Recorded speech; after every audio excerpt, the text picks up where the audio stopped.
دیوارچینی. جهت ایمنی افرادی که در ساختمان مشغول به کار هستند باید اطراف چای آسانسور رو پوشش بدیم. همچنین حمل مساله از داخل چای آسانسور به علت آسیب زدن به ریل ها بهتره که انجام نشه.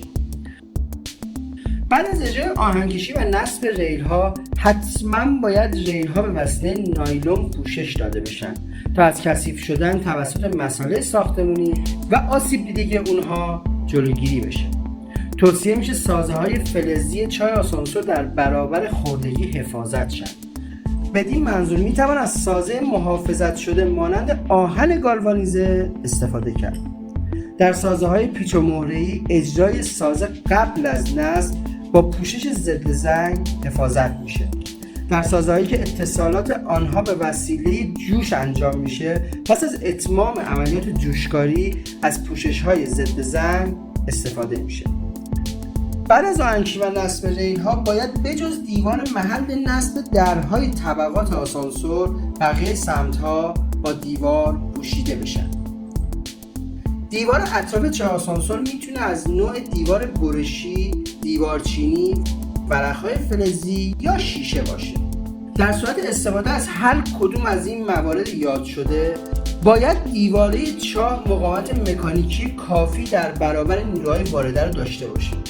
همچنین در صورت اعمال نیروی 300 نیوتن در 5 سانتی متر مربع تغییر شکل دائم نداشته باشه و تغییر شکل ارتجاعیش میتونه تا 15 میلیمتر باشه.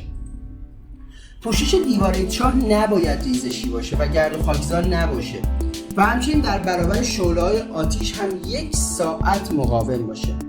به طور مثال شما میتونید از بلوک استفاده کنید و روش رو با سیمان سفید بپوشونید.